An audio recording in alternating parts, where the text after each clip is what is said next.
I learned so much from Bishop David Oyedepo, my father in the Lord. That man, I started following him since 1987 In Kaduna. in Kaduna, Angwanrimi. That man has never thought small No. in his life. Never. So when we wanted to buy land, Yeah. we didn't even have money to buy one plot of land. But we're doing devotion one day when the Lord spoke to my heart that you are 6 years. Yeah. What stops me from giving you 6 plots of land? Yeah. Wow. So I believed. I went to Lasso to minister. As I was coming back from Lasso, I saw this place, bush. And there was one big post, big signboard. This land is not for sale. Beware of 419. You know, that shook me. Yeah. But to show you that God is awesome. Wow. We went, met with the Basharu of Igondo. We want land. All story now. He brought us here. We negotiated with the owners. We bought. We're the very first set of people that got this place. But if you go around now, everywhere it's taken. It's the same thing that we have done. Yes, that's why I say you are doing land banking. I don't know why you're answering this question. No, it's for the because benefit of others. You've done it. I mean, a new place, 100 acres. Yes. And you just telling me the place was starred. And by the time you go, I still remember seeing you and Bishop going there. I took him there. That time the road wasn't. Yes, I saw it was all bush road. Bush road, thick forest. And I remember Bishop stopping with his security details. Yeah. He said, "Call me Joe, call me Joe." So they called me from the other car. I went, he said, "Where are we going? Are we still in Ogun State?" I said, "Sir, we are still in Ogun State. So we are still in Ogun State." Say, "Are we not going?" So we started going. When I took my wife to him, because my wife is turning 60, yes, I told him, I said, "Daddy, that land that I took you to, Ogun State government has started that place now. It's a sweet ride now. Within maybe maximum 10 minutes, you're already there." Wow. I'm telling you, from the express. Yes. So it's God. No, why I'm asking this question is because there are people out there that are watching you, they need to learn. So for me, land banking is the process of land aggregation for the purpose of investment or development.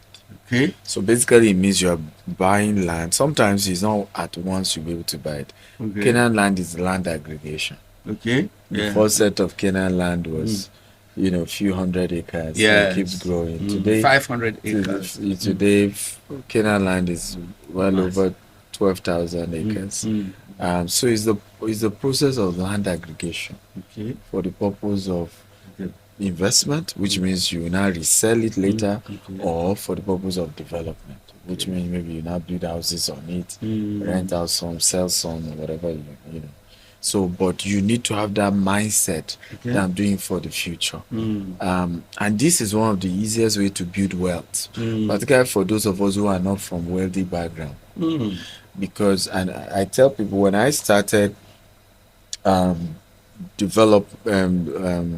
land real estate development, this year makes it 10 years. Wow. Our first location was in Ikorodu. It was all water. And the man said, "Okay, you know how to sell, you are good with sales. I have 250 acres. It came from my training on digital marketing. Okay. So my struggle is I can't sell. I don't know how to sell. But I'm using this internet. So you are good at it. I'll give you 50 acres, you sell, you pay. So I said, fine. Only to get to the place, it's all water. Hi. We cannot even get to where the land. He was using tree to say, so he had the survey. There's a tree. Say that tree. That's where your land will stand for. And you can't even get there. Because all water. Deep. And I'm talking about water that will get to your ankle. Yes, it's not even shallow ones. Right? So I remember taking first set of investor there. I would stand in front of his own estate. Imagine. Because that's the only place that has been sandfield. Okay. And then I'll be pointing at trees. Then on his own signage, the layout is there. I will now be saying, you see, our own land on this layout starts from here. Okay. But that tree is where the thing is. Most of the investors looked at me and said, oh God, this is water. This is water now. We can't buy. But I kept doing it. And so some of the places then for 250,000 naira, today 20 million. Some of them 1,000 plots, 500 plots, 2,000 plots. And the story has changed today. It has changed. You interviewed on your podcast, one of the kids who said money cannot buy everything. Can you still remember? Yeah, in Dubai. Okay, well, it was in Dubai. Dubai. It was Dubai, yes. And the interview was fantastic. Yes. Very smart young. Yes. Money cannot buy everything. Yes. Money cannot buy anything. Can you expatiate on that? Because there are people who would like to be rich like you, the way you are with us, you are relaxed, you are at peace with yourself, It's not the money that is giving you that peace. Absolutely. Money can buy good health. Money can buy peace of mind. And that's part of the argument we all keep making about balancing your life and doing things right. Nigeria is a tough place, and people always tell you can't build well legitimately. You need to cut corners, you need to change things. And I'm saying that's not true. Right? Yes, the system is broken, but you can figure out a way to have, I say this, I said, grow your business, be so good at your business that you're irresistible. We're still being asked the same question today at the event myself and Dr. Cosmos just finished speaking. And the gentleman was saying, well, he doesn't want to be losing contracts, but many of those contracts, they want him to inflate the figures. Yes. That's Nigerian style. Yes. The Cosmos said, look, we don't do that at Cost Charis. Many governors have told us, we want to buy 200 of your cars, but add so amount. And they told them straight up, we don't do that. You can get somebody else to come and buy it from us. We will now give you inflated invoice, but we don't do it. We don't do it. And he said, many of them will eventually get on. We will buy it, and then we now invoice it to the government, and they do their stuff. But we at Cost Charis, we don't do it. See that? That's integrity. I've had a situation where people want to buy houses and they reach out to our office, and some of our management saying, okay, I know we don't do it, but I just need confirmation. Confirmation? This person, okay, whether it's from you or what? No, this person knows that this house is 100 million. Okay. But wants us to give invoice for 140 million. Okay. And he will keep 40 million. I said, well, how are you bringing that to me? We don't do that here. We don't do that here. Stephen, I know you're a very busy person. Yes. You'll soon go. Tell me, how do you manage people that are always asking you for favors? I mean, financial favors. Good question. Yes. You see, my brother my brother is a billionaire. Yes. Oh, let's go get some money. Let me tell you something happened 2 Sundays ago.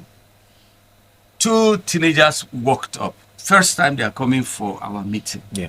And after the meeting, they walked up to me, and the other girl was telling her, he said, ask him now. Ask him. So I said, what is this, honey? What's the problem? What is it? He said, no, talk. So then I said, I need financial raise. So I said, oh, you're just coming. This is the first time you're coming here. We don't even know you. I don't know you. How come the first time you're coming, you're just asking for money? So we have people all over placing demand, oh, give me this, give me that. Some genuine, some are not genuine. So how do you manage all that? Well, it's tough. I mean, we get average of almost 100 requests every week. Wow. Yes, and what's going on my WhatsApp is ridiculous. And sometimes the sense of entitlement is also very disturbing. You know, it's almost as though the person talks like he put something in your hands and just a strong sense of entitlement. Yes. That's a major You problem. know, it is. Well, for those I don't know, I just block them. Mm. You know, and yeah, I block. For people I know, I budget. So I have a budget structure for A giving, budget structure for for giving. people you want to reach out to. Yeah, for giving. You have to Okay. budget. Mm. It's one of the challenge we have in the body of Christ. Mm. Christians don't budget their finances. They don't budget their finances. Particularly their giving. They don't budget their giving. Mm. They think just give as your emotion leads you. Sentiment. You have to budget. How much is my offering every day? Mm. Every service. Every service. Right? Already you know your tithe. That one is easy. Mm. But you must budget your giving. How much do I want to be giving to my family members? Mm. How much do I want to be giving to extended family? Yes. Budget it. Mm. I remember many years ago, my dad, there was an amount I sent to him every month. And then I went to his house. He's already borrowed money, was indebted. And the people I'm borrowing, they said they know you. You know, and you know I've always been on social media for a long time. Yes. So they know see you. you on. I said, boy, I'm the one that know my pocket. Eh. Right? I'm the one that know my pocket. Uh-huh. Nobody can be, you know, their mind Yes. sizing what I can afford every month. That day Yes. I send it to you. Mm-hmm. You know, if you then shoot out of your budget, because you have to be careful. Family members will literally mismanage their own money. Yes. You that you manage your money well, you will still fall. They call it black tax. Black what? Black tax. Okay. Tax. Okay. Yes, they call it black tax. Yes, it's a general thing with black people. That black people tax you just like government tax you. And it creates a circle of generational poverty. But this beautiful story with my dad was, of course, I insisted I'm sticking to what I could give him. Today I bought him a car, I built him a house. If I ate into my capital at that time, because it was many years ago, I will not be in the position to build him a house. So it has eventually paid off for both of us. Yes. But For did both you of us. understand when you were Yeah. telling him, oh, Dad, I have budget It for doesn't this? matter whether you understood or not. He understands now. Okay. When okay. his son built him a house, he understands. But, You understand? So, I mean, we have to also be that. We have to be that thick-skinned to know that there are certain decisions you just have to take. You know, I mean, personally, the man shared his own too. His own, it was a meeting with all his family members, and he told them, you know, at this point. This is where I am. Nobody should even ask me for anything for some years. And today he's back again helping. So it's a season. It's just to be a bit prudent. There will be a season where all that they're asking self is not a big deal anymore. But there's a season where you must manage your finances. And I think that's why people think rich people are stingy. It's not true. They have work hard to manage their money. It's not wisdom to give it to those who are mismanaging their money. How many books have you written so far? About 47 now. I just authored the latest, myself and Dr. Cosmos. It's called Scaling Business with Integrity. Do you have a copy? You know, I wish we have a copy. I'll sign it for you. But I will let me sign a copy. Me too. I have some books to give to you. Yes. This one is the autobiography of my chairman, Senator Bode Olajumoke. Wow. He's been the chairman of YDI Board of Trustees for over 29 years now. Wow. You know, and this Think Fresh, Act Fresh. I like that. My titles. Think Fresh. Act Fresh. I love that. I know you love books, that's why I'm bringing some for you. This problem solving skills for teenagers. You know me and teenagers now. Yes. You know, achieving results. And we go to school and distribute it free of charge. You know, these are my two novels. Portrait of an Adventurist and A Twist of Fate. Okay. Interesting. My son must read this. Your son is a teenager now? He's 12 in next month. Okay. So it's close. Okay. I mean, they said the teenage used to be 13. I'm Yes, told 13. that it's closer now. Closer now because of the level of their growth. Yes. Now it's 11 or something. It will not surprise you that 10-year-olds can get pregnant. It grows so fast. Yeah. 2014, I was in Minnesota to give a training or a talk. And I saw this girl already grown, a woman. So I was addressing her as a grown-up. And so I said, no, it's not a grown-up. She's just 12. Oh, wow. I just did like this. 12-year-old girl. Wow. Big, huge, like this. So the children these days, they are really growing. Yes. They're really growing. growing. You see my daughter, she's 8, but she looks 13. You see that? Even in church, they used to send her back. You see that? From 8 years. And some of these children teachers are not emotionally intelligent as well. They go back, even with the mom, they say, no, she's more than 8. You know my daughter. Much more than me? Yes, there are 2 questions I'd like to ask you and then we'll wrap up. Yes. The first is, how do you manage the opposite sex girls? Because as a billionaire, not even just a billionaire, as a millionaire, as a rich young man, full-blooded person. Full-blooded. Yes, truly. If elderly people, they are being harassed, in quotes. Now, not to talk of somebody like you. So how have you been able to manage that area of your life? Well, I pastored on campus. I know. So that helped. Okay. I'd always, so one of my personality type, I'm a bit choleric. Yes. So except I'm speaking, then I have a smiley, welcoming face. Okay. Outside of that, I'm not. Okay. I'm not. My personality is not as yummy. Okay. If on campus there, the ladies used to be pissed off with me. I don't hug girls. I don't. I'm not the no. So they say the lead pastor is too rigid. Yeah, it's too rigid. So that helped. I think it's really, really helped because even in conversation, you have to go direct. I don't know your signs. I don't know your signal. I don't know.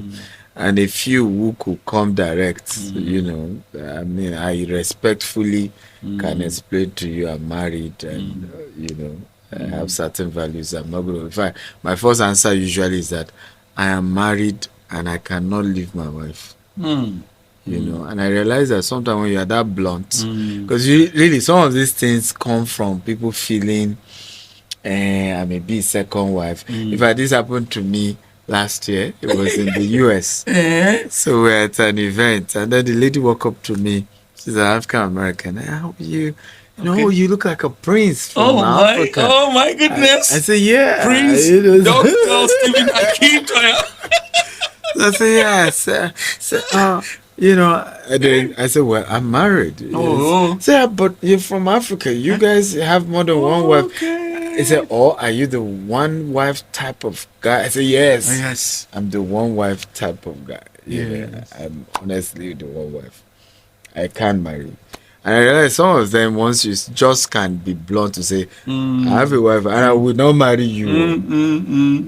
So whatever you think will happen between us, it won't lead to marriage. Yes. Some will just leave you alone. Because that's really where they are going. It's the opportunity to probably, have a sugar daddy who will now be taking care of my bills or pay my bills. And once you are blunt to say, I will not leave my wife. Right? I will not. Yes. So many of them will leave you alone. I think it's when you are playful and they think there's hope that really gets more people around. There are evil people out there. Most of my sons and daughters from the Ministry of YDI, 1998, God gave me this message of covenant of purity. I started preaching it and making young people to enter into the covenant consciously, deliberately. So, so many of them entered into it. Some have failed, some they are on bubbling in it. That look, I called fall, one. but they must rise up. Yes, I told them. I said, look, one of them. I told him. I said, look, the industry you belong to, he's a musician. Yeah, okay. You have to watch it. Yeah. Because one of my sons went to Abuja. He's a musician. After he finished ministering on the stage, he just went out.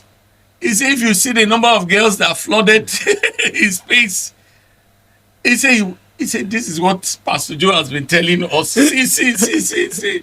And to the glory of God, he was able to keep it till the time he got married. So I'm happy. Because so many people are looking up to you. Yes. So many people are looking up to you. Millions are following you on social media. True. Millions. True. Yes.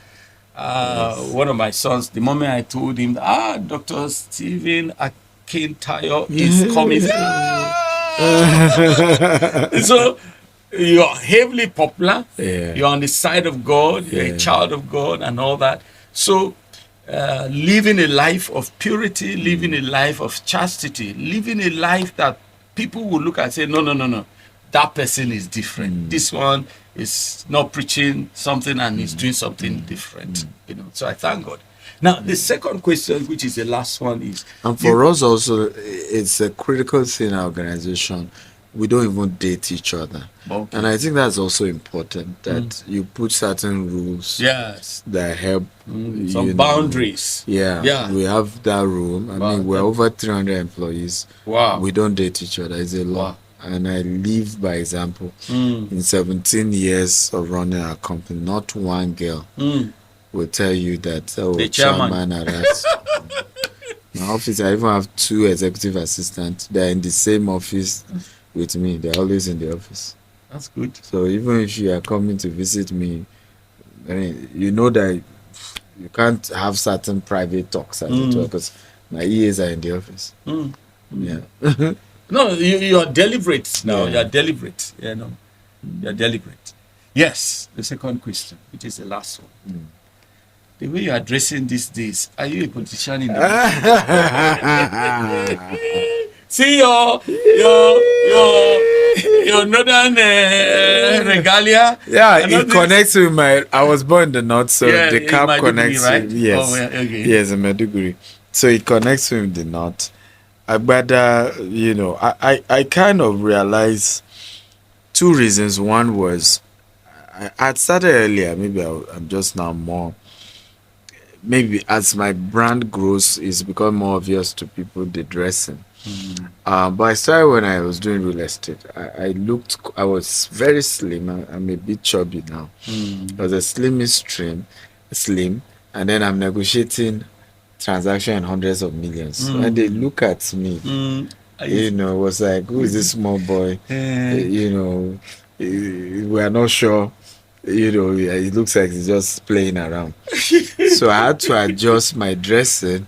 So today now when I appear, of course now we now have people in charge of acquisition. So at some point I had to adjust my dressing.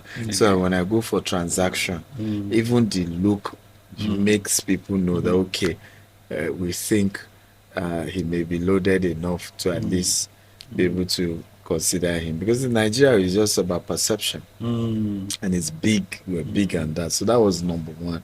Number 2, when even now I no longer directly do acquisition of property, so the dressing wasn't necessarily needed. But now I'm very international. Okay. And I wanted to connect people to my room. I'm not shy of where I'm coming from. So even in the US, I do a lot of media interviews in international media. I intentionally will go to the studio dressed this way. Okay. And it's intentional. I did the same in Dubai, because by the time I moved to Dubai, Hush Puppy had been arrested. And it was, and there had been that perception of any luxury rich Nigerian must have been doing something. So I wanted to change that perception to be one of those flashy Nigerians, but you will not be able to trace to anything criminal. So I intentionally was living in Burj Khalifa, the tallest building. I got a Rolls Royce, and I would dress this way, come out of Burj Khalifa, enter my Rolls Royce, and my driver was not even black. I would go to my office in Sheikh Zayed Road. And so I became very popular. In fact, some of my videos in Dubai, I gotten 10 million views. And they know that Nigerian guy. But it was intentional perception shifting. Oh, the Nigerian guy that sell real estate. Instead of, oh, the Nigerian Yahoo guy, the Nigerian, you know. So the same thing now I do in the US. Instead of seeing us as the Nigerian, you know, oh, Nigerian doing $200 million expansion in the US, you know, bringing Canada too. You know, yeah, we're doing a massive Canada tour and we're about expanding to Canada. So it's just we need to be intentional about our race, about changing perception of people. But those of us who are successful, let us be out there for people to know, yeah, I'm proud to be a Nigerian. You know, and this is my heritage, and I'm a different person. I'm not into criminality. You have not answered my question. Yes, sir. Politics. I have no political ambition, honestly. Okay. I've said it over and over again. But you can be invited to add value to the system. Like as long as yes, doing, I will. I'm open to that. Okay. As long as it won't stop me from running my business. Okay. I'm open to that. Absolutely. Any form of opportunity to add value to the nation, I'm very much open to it. But to contest election, I'm organizing one of the biggest, in fact, actually the biggest business growth conference ever in the history of Nigeria. We're doing Abuja and Lagos. 20 billboards, TV advert, newspaper adverts. Wow. I want to, you know, catalyze a business revolution in this country. And I strongly believe that we have a challenge in terms of not having enough successful businesses. We have more people starting business, but it's not scaling. Yes, it's not sustainable. Yeah, it's not scaling. You know, it's not going beyond, it's not touching the billion level. So the conference is about how do you take your business to minimum $1 billion annual transaction. How do you do that? What needs to be in place? What structure? What system? What marketing budget do you need to put in place, right, for that business to grow to that level? But I'm trusting God that in the next 20 years I can boast of 1,000 businesses in Nigeria that is over $1 billion naira and gradually growing to billions of dollars, and I mentored them. That's my beautiful. That's beautiful. My friend Olumide Emmanuel has a group, a mentoring group. Yeah, Billionaire company. Yes. Yeah, I've spoken for him. So. Oh, beautiful. Yes. He's doing a great work. Yeah. One of my sons in the Lord is in that group, and I've watched that young man grow. That's why I believe so much in mentoring. Absolutely. Mentoring. It's important. Now, we're wrapping up now. Say a parting word to my young folks all over Nigeria, all over Africa, all over the world, you know, that want to be like Stephen Akintayo. Well, I would say, first of all, you're privileged to have an amazing leader, and I mean that with all sense of, I'm not into flattering people, but he's indeed a great leader. And you will know whether people mean what they say when they've been consistent for years. You know, consistency. Yes, I mean, for doing this for 29 years. And I know there's no money in youth ministry. No. We actually, like I told you earlier on, we give books out. I know. So that they can read. Exactly. Not that, I want to sell. No. So there's no money in it. And like I said, he's one of the few people left who are doing this for passion, for adding value. And so that would be the first. So take advantage of all the YDI programs. I have heard of YDI even before he ever invited me to speak. And that was why when he sent me the invitation, there was no story, anything. I showed up. Even now, I mean, he's one of the few people that we still say I need you and I will show up. Others, they will get invoice. For every voice, there's an invoice. Tell me more about that. Yeah, I charge $20,000 to appear. That's why you don't see me everywhere. I know. Thank God. No invoice. How you guys ask? No invoice to this guy. No invoice at all. No, not with you. And that's part of relationship. And I tell people it's good to always build relationship over time. Yes. Once relationship is there, you know, all that is moved away. But I'm saying that value what you have, because this is, he could have been charging for it. He's not charging. It's just adding value, giving. So I just want to celebrate you. Thank you. Say Thank you, my brother. Thank you. And Thank you. I look forward to more opportunities to be part of what you do and being a blessing. Thank you, sir. Thank you. A word for my youth. A word. You have just talked to me. It's my youth now. Address my youth eyeball to eyeball. You want to be like me? Look, I leave you with this. Just like you spoke to them downstairs. So I leave you with TTT. Right? I learned this from President Obasanjo. Things takes time. You were with him a couple of yes. In fact, I'll be with him on Tuesday again. At 80 something, is bubbling. Yes, so he's one of those people I admire a lot. Yeah. He's taking me to tour some of his real estate projects on Tuesday. TTT, things takes time. T. Triple T. Okay, triple T. Okay. Things takes time. Things take time. Yes. Wow. So that for the first time. Dear youth, I understand. Funny enough, I'm sure Baba will not remember, but this was his parting statement when he was leaving after 8 years. And I remember this since then. I've never even shared it with him. I'm sure if I shared this before Baba, he would sit, he would be taking notes, but he won't know what he said. You know what he said. Yeah, it was his party speech after doing 8 years. Yeah, things takes time. And so young people, we're in the day of AI. I get it. Social media, microwave generation, everything fast, but anything that will last will take time. Things take time. Yeah, everything great takes time.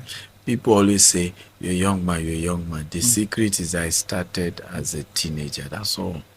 But it didn't change that. I've put in 17 solid years as a registered business, over 20 solid years as an unregistered business. And there's nothing you do for that number of years that at some point it will not speak. So I may be young, but the input had taken time. The work took time, right? I just started early. And I think that's the privilege of being in platforms like this, because it gives you that early start, that finding purpose early, sense of direction early, knowing God early, removing the distractions. That's right. That's right. I mean, I was watching a video I was sharing with your people downstairs, how at 22, a lady was sharing an experience that even me have never had in my life. She's already done drugs, she's already done stealing, she's done all manner at 22 years of age. Right? So if you can at 20, before 22, focus on God, know God early, know purpose, do something meaningful with your life, there's no limit to your greatness. Yes. But greatness will always take time. Greatness will always take time. Wow. Viewers, listeners, we are so privileged to have a billionaire, Dr. Akintayo, a wonderful, humble man of God, who is making the difference in the marketplace. He's not a pulpit pastor like me. I used to be. Yeah, but you still preach now. But I'm talking as a full-time thing. You are a full-time real estate person, business person. Full-time business. Yes.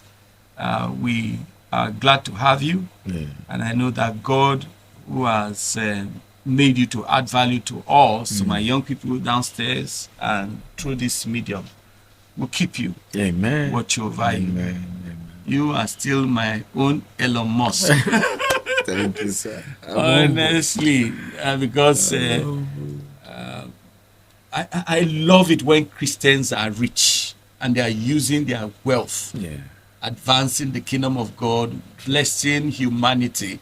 It's not all about buying Rolls Royce, driving this. No. Adding value. Yes, Adding value. God bless you real good. Thank you, sir. Thank you.